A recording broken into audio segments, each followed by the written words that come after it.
1983년 중국 고고학자들이 땅속 1m에서 멈췄습니다. 눈에 옥이 박힌 여자의 얼굴이 나왔기 때문입니다. 5천년 전 얼굴이었습니다. 랴오닝성 뉴허량 해발 550m 산능 위 아무도 모르던 그 자리에 신전이 있었습니다. 그 신전 안에 여신이 있었습니다. 실제 인물을 본떠 만든 점토 얼굴, 눈 자리에는 옥이 박혀 있었습니다. 기원전 3500년 만주에서 옥으로 용을 깎고 여신의 눈에 옥을 박던 사람들, 그 사람들의 이야기를 따라갑니다. 기원전 3500년 중원에서 청동기 왕조 문명이 열리기 1500년 전이었습니다. 그런데 만주 대평원에서는 이미 누군가가 신전을 짓고 옥을 깎고 죽은 자를 위한 무덤을 만들고 있었습니다. 이 사람들의 이름은 지금 남아있지 않습니다. 그들이 남긴 것은 남아있습니다. 옥으로 만든 용, 눈에 옥을 박은 여신, 50제곱킬로미터에 걸쳐 펼쳐진 제단과 무덤의 복합체, 그리고 한반도를 거쳐 지금 우리에게까지 이어지는 문화의 원형, 그 흔적을 처음부터 끝까지 따라갑니다. 홍산 문명입니다. 그런데 홍산의 이야기를 시작하기 전에 우리가 먼저 가야 할 곳이 있습니다. 홍산보다 더 오래된 자리입니다. 처음 이 계보를 들여다봤을 때 우리가 알고 있던 것보다 훨씬 깊은 뿌리가 있다는 것이 흥미로웠습니다. 기원전 6000년 랴오닝 서부 요하유역. 이 땅에는 이미 사람들이 살고 있었습니다. 이름은 흑룡화 문화. 지금으로부터 8000년 전입니다. 이 사람들은 특별한 것을 만들었습니다. 세계에서 가장 오래된 옥 귀걸이입니다. 옥결이라고 합니다. 귀에 거는 고리 모양의 옥 장신구입니다. 기원전 6000년 흑룡화에서 시작된 이 물건이 이후 2000년에 걸쳐 요하 일대 전역으로 퍼집니다. 훗날 한반도 강원도와 전라남도에서도 이 옥결이 똑같이 출토됩니다. 그리고 이 시기 같은 땅에서 사해 문화가 일어섰습니다. 돌을 배열해 만든 길이 19.7m의 거대한 용 형상물입니다. 중국 학계는 이 유물을 중화 제1용, 즉 지금까지 확인된 가장 이른 용으로 공인했습니다.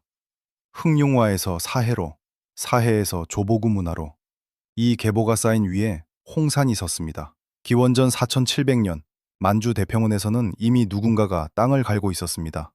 황하가 아니었습니다. 중원에서 청동기 왕조 문명이 열리기 1500년도 더 전의 일입니다.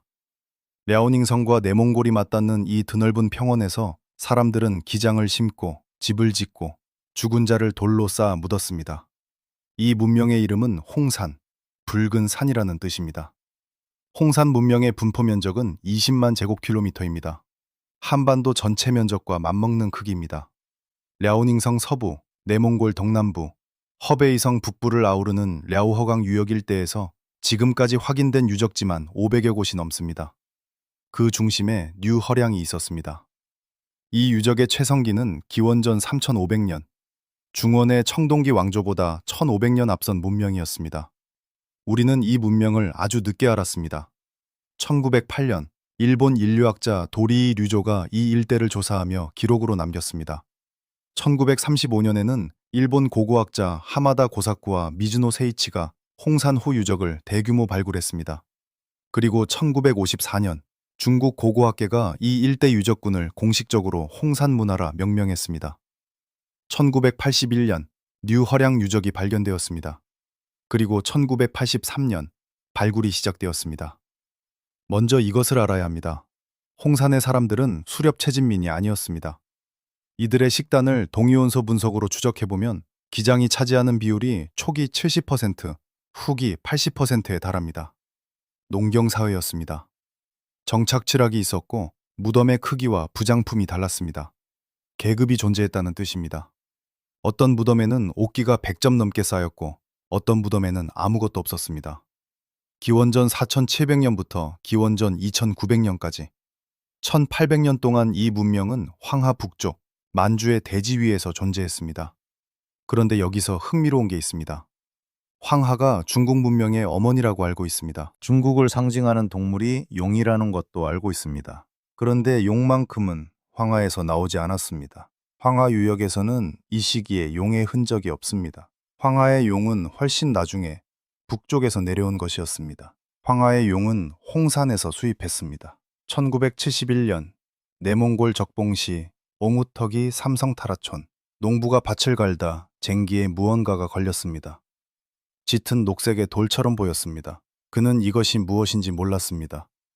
그냥 집에 들고 갔습니다. 13년이 지났습니다. 1984년 지역 문화 관계자가 소문을 듣고 찾아가 베이징 전문가들에게 감정을 의뢰했습니다. 전문가들은 입을 열지 못했습니다. 놀랍게도 5천년 전 홍산 문화의 옥룡이었습니다. 시형 옥룡, 높이 26cm, 짙은 녹색의 옥으로 만들어진 이 용은 몸 전체가 하나의 부드러운 곡선을 이루고 있었습니다. 갈기처럼 표현된 뿔, 우아하게 휘어진 목. 중국은 처음에 이 유물을 옥으로 만든 용 가운데 가장 오래된 것으로 주목했습니다. 이 시형 옥룡에서 출발한 흐름이 있습니다. 홍산의 옥룡은 이후 얼리터우 문화에서 유사한 용 형상으로 이어집니다. 얼리터우는 하나라의 흔적으로 추정되는 유적입니다. 그리고 용 도상은 상나라로, 상나라의 용은 중원 전체로 퍼졌습니다. 황하 문명의 용은 처음부터 황하에 있지 않았습니다. 만주에서 내려온 것이었습니다. 그런데 여기서 흥미로운 게 있습니다. 홍산에는 이 시형 옥룡과 함께 전혀 다른 형태의 또 다른 용이 있었습니다. 옥저룡, 돼지 주둥이를 가진 용입니다. 시형 옥룡이 길게 뻗은 곡선이라면 옥저룡은 몸이 뱃속 아기처럼 둥글게 말린 형태입니다. 머리는 돼지의 주둥이, 몸통은 고리처럼 말려 있고 귀 뒤에 홈이 뚫려 있어 끈을 꿰어 가슴에 걸 수 있었습니다.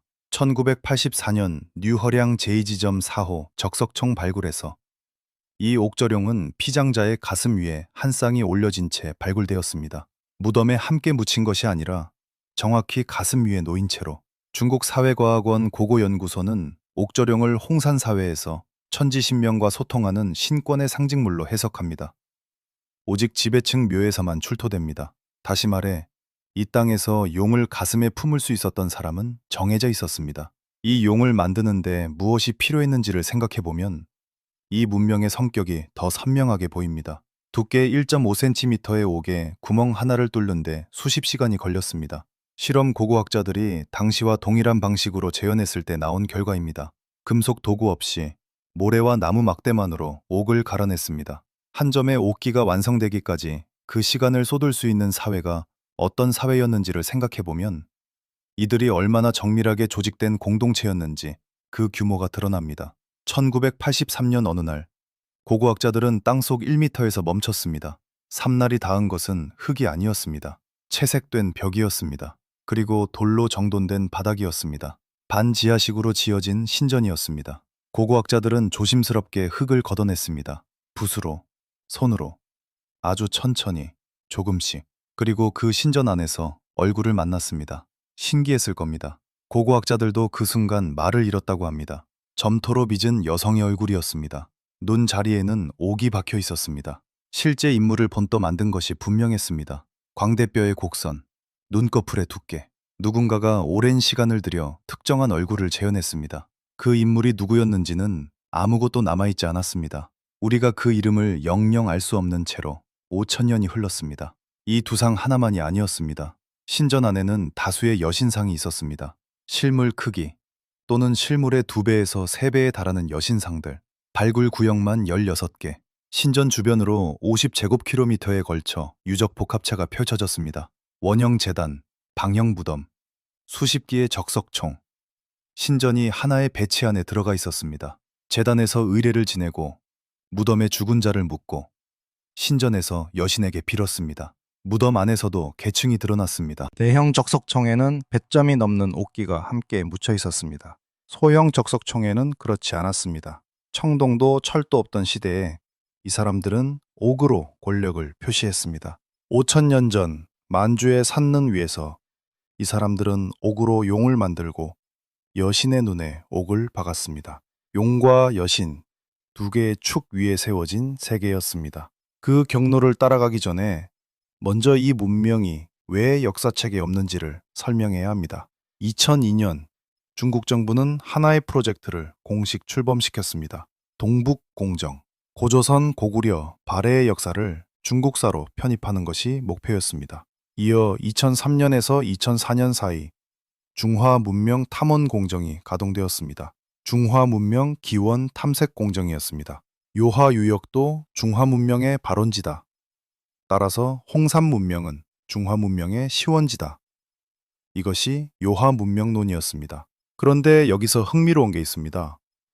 중국이 홍산을 자공 문명이라고 주장하면 할수록 고조선과 한반도의 연결고리가 오히려 더 선명해집니다. 기록은 이렇게 말합니다.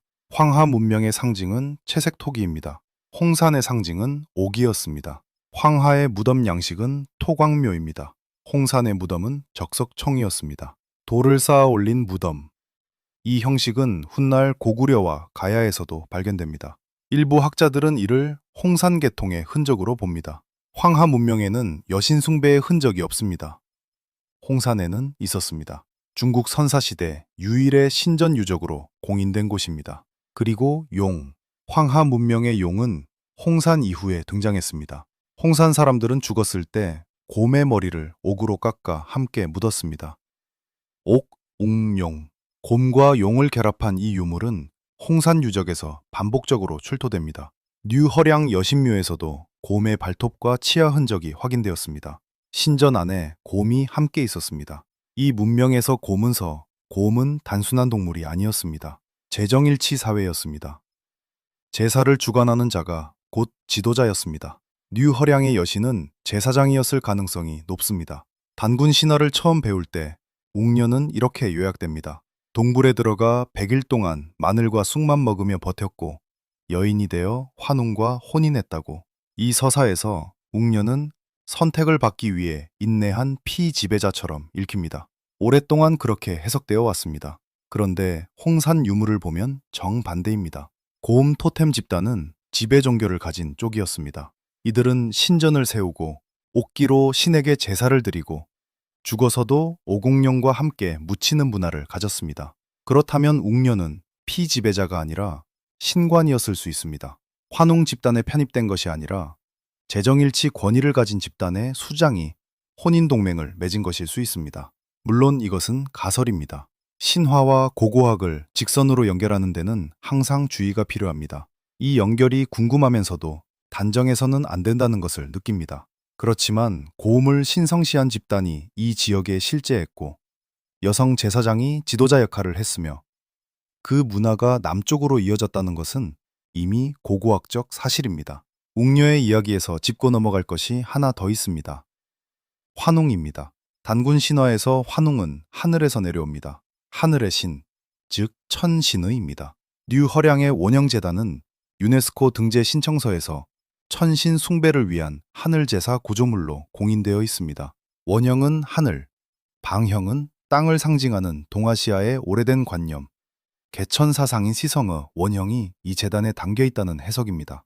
하늘 제사를 드리던 만주의 제사 집단과 하늘에서 내려왔다는 환웅서사 사이에 구조적 유사성이 있는 것이 아닌가 하고, 이것은 아직 소수의 가설입니다.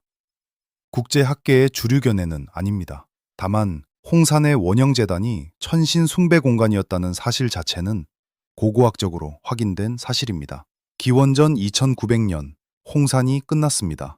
랴오닝 서부는 기원전 2200년을 전후해 급격히 건조해졌습니다. 기장을 심어 먹고 살던 사람들에게 그것은 생존의 위기였습니다. 일부는 황하 유역으로 내려갔습니다. 벌리터우 문화에서 홍산의 용 도상이 발견되는 것은 이 이동과 무관하지 않습니다. 나머지는 동남쪽으로 방향을 틀었습니다.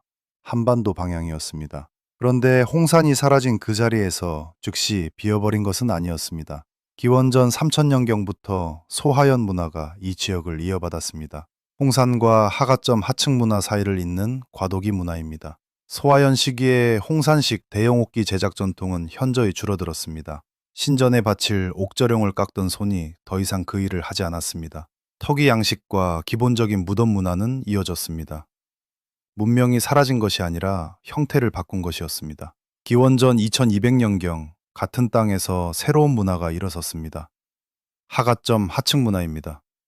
랴오닝성 서부, 내몽골 동남부, 홍산이 있던 바로 그 자리였습니다. 적석 구조물의 방식, 옥결의 형태, 무덤 부장 문화, 홍산의 흔적이 선명하게 보입니다. 이 문화는 기원전 2200년에서 1600년경까지 이어지다가 위영자 문화, 12대 영자 문화로 이어집니다. 국사편찬위원회의 연구에서는 이 흐름을 고조선 기반 문화의 전사로 설명합니다. 홍산 문명의 분포 권역과 비파 형동검의 분포 권역은 상당 부분 겹치는 지역이 있습니다. 랴오닝 서부에서 한반도 북서부까지 고조선의 영역으로 지목되는 바로 그 지역입니다. 비파 형동검은 기원전 10세기에서 7세기 사이에 집중적으로 출토됩니다. 빗살무늬 토기도 마찬가지입니다. 북방계통의 이 토기 문양이 한반도 전역의 동식이 유적에서 동일하게 출토됩니다. 강원도에서도 전남에서도 같은 분화 권역이 서서히 남쪽으로 확장된 것입니다. 기원전 6000년 흑룡화에서 시작된 옥결도 한반도 강원도와 전라남도의 신석기 유적에서 함께 출토됩니다. 작은 장신구 하나가 수천 킬로미터를 조용히 건넜습니다. 그리고 무덤이 있습니다. 적석총, 돌을 쌓아 만든 무덤. 홍산 류허량의 지배층은 이 방식으로 묻혔습니다. 이 매장 방식이 한반도로 내려옵니다. 고구려의 장군총, 그 거대한 볼 계단식 무덤의 원형이 어디서 왔는지를 이제 짐작할 수 있습니다. 가야의 왕묘에서도 이 방식의 흔적이 발굴됩니다. 홍산 류허량에서 시작된 적석총 문화가 한반도를 따라 남쪽 끝까지 이어졌습니다. 지금 이 순간에도 류허량 여신은 박물관 유리 뒤에서 옥 눈으로 우리를 보고 있습니다. 1983년 땅속에서 꺼내진 이후로 그녀는 단 한 번도 눈을 감지 않았습니다. 류허량은 2013년 유네스코 세계문화유산 잠정 목록에 등재되었습니다. 그리고 지금도 발굴은 계속되고 있습니다. 2024년에만 옥절용 3점이 추가로 출토되었습니다. 이 유적은 아직 끝나지 않았습니다. 옥으로 만든 눈은 빛이 닿으면 반짝이고 빛이 없어도 그 자리에 있습니다. 그녀를 만든 사람들은 5000년 전에 사라졌고 그 신전도, 그 재단도, 그 문명도 끝났습니다. 그러나 그 눈은 남았습니다. 그녀의 이름은 여전히 모릅니다. 류허량 여신묘 발굴 보고서 어디에도 이 여신의 이름을 기록한 문자가 없습니다. 그것을 기록할 문자가 당시에는 아직 없었기 때문입니다. 그녀는 이름 없이 삼겼고 이름 없이 기억됐으며 이름 없이 땅 아래로 내려갔습니다. 그러나 그녀가 만들어낸 것들이 우리 안에 있습니다. 용, 곰, 옥. 우리가 무심코 친숙하게 느끼는 것들의 원형이 여기 있습니다. 한국 사람이 용을 두려워하지 않고 가깝게 느끼는 이유, 단군 신화 안에 곰이 등장하는 이유, 옥이 귀한 것이라는 감각이 이 땅에서 오래된 이유. 그 감각들은 기원전 3500년 만주 대평원에서 옥을 깎던 사람들로부터 시작됐습니다. 수천 년의 이동을 거쳐 형태를 바꾸고 이름을 바꾸고 언어를 바꾸면서도 사라지지 않았습니다. 그것이 문명이 이동하는 방식입니다. 우리가 설명할 수 없지만 왠지 아는 것 같은 그 느낌. 그 느낌의 가장 먼 곳에 류허량이 있습니다.